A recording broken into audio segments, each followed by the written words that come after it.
భారత 15వ ఉపరాష్ట్రపతిగా ఎన్నికయ్యారు సిపి రాధాకృష్ణన్. ఎన్డీఏ అభ్యర్థిగా పోటీ చేసి విజయం సాధించారు. ఇండియా కూటమి అభ్యర్థి జస్టిస్ సుదర్శన్ రెడ్డిపై 152 ఓట్ల మెజార్టీతో గెలుపొందారు. ఉదయం 10 గంటల నుంచి సాయంత్రం 5 గంటల వరకు పోలింగ్ కొనసాగింది. ఆ తర్వాత కాసేపటికే ఓట్ల లెక్కింపు చేపట్టి విజేతను ప్రకటించారు అధికారులు. మరోవైపు ఉపరాష్ట్రపతిగా ఎన్నికైన రాధాకృష్ణన్ కు విషెస్ చెప్పారు అధికార విపక్ష నేతలు.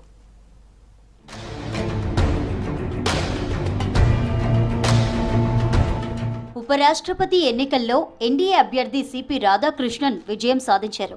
ఇండియా కూటమి అభ్యర్థి జస్టిస్ సుదర్శన్ రెడ్డిపై 152 ఓట్ల మెజార్టీతో గెలుపొందారు.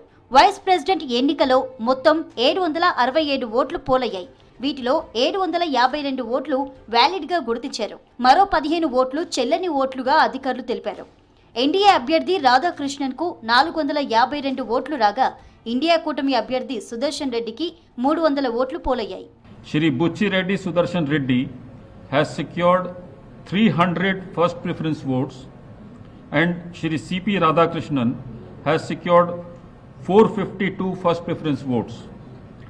As the first preference votes secured by Shri C.P. Radhakrishnan was greater than the requisite quota for the Vice Presidential Election 2025, hereby declare that Shri C.P. Radhakrishnan Jal Bhushan Raj Bhavan, Walkeshwar Road, Malabar Hill, Mumbai has been duly elected to the office of Vice President of India.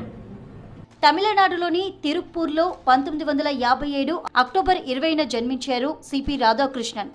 Coimbatore MP స్థానం నుంచి 2 సార్లు BJP తరపున ఎంపీగా ఎన్నికయ్యారు. Tamil Nadu BJP రాష్ట్ర అధ్యక్షుడిగాను పనిచేశారు. Tamil Nadu BJP senior నాయకుల్లో ఒకరిగా గుర్తింపు పొందారు. 2023 ఫిబ్రవరి 18 నుంచి జార్ఖండ్ గవర్నర్గా బాధ్యతలు చేపట్టారు. గతంలో తెలంగాణతో పాటు పుదుచ్చేరి లెఫ్టినెంట్ గవర్నర్ గాను అదనపు బాధ్యతలు నిర్వహించారు. ప్రస్తుతం మహారాష్ట్ర గవర్నర్గా ఉన్నారు రాధాకృష్ణన్.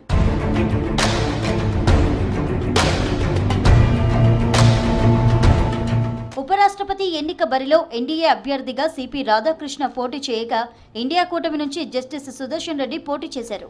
ఢిల్లీలోని పార్లమెంట్ భవనంలో పోలింగ్ జరిగింది. ఉదయం 10 గంటల నుంచి సాయంత్రం 5 గంటల వరకు ఓటింగ్ కొనసాగింది. ప్రధాని మోదీ సహా కేంద్ర మంత్రులు, ఎన్డీఏ ఎంపీలు ఓటు హక్కు వినియోగించుకున్నారు. అటు ఇండియా కూటమి నుంచి కాంగ్రెస్ అగ్రనేతలు సోనియా గాంధీ, రాహుల్, ఖర్గే, ప్రియాంక సహా కూటమిలోని ఎంపీలంతా ఓటేశారు.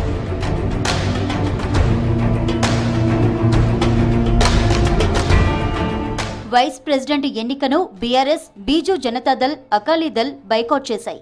ఇది ఎన్డీఏ అభ్యర్థికి ప్లస్ పాయింట్ గా మారింది. వైస్ ప్రెసిడెంట్ ఎన్నికలో పాల్గొనే ఎలక్టోరల్ కాలేజీలో మొత్తం 781 మంది సభ్యులున్నారు.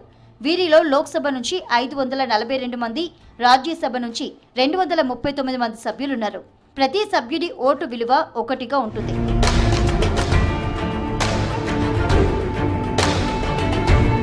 ఉపరాష్ట్రపతి ఎన్నిక ఫలితాన్ని స్వాగతిస్తున్నట్లు ప్రకటించారు ఇండియా కూటమి అభ్యర్థి జస్టిస్ సుదర్శన్ రెడ్డి. ప్రజాస్వామ్య ప్రక్రియపై ఉన్న నమ్మకంతో ఒప్పుకుంటున్నట్లు చెప్పారు. ఈ ప్రయాణం గొప్ప గౌరవం, అనుభవాన్ని ఇచ్చిందన్నారు. ఇండియా కూటమి అభ్యర్థిగా నిలబెట్టిన విపక్ష పార్టీల నేతలకు థ్యాంక్స్ చెప్పారు.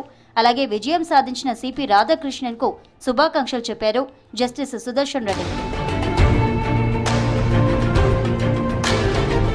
ఉపరాష్ట్రపతిగా గెలిచిన సిపి రాధాకృష్ణన్ కు ప్రధాని మోదీ, కేంద్ర మంత్రులు, విపక్ష నేతలు శుభాకాంక్షలు తెలిపారు.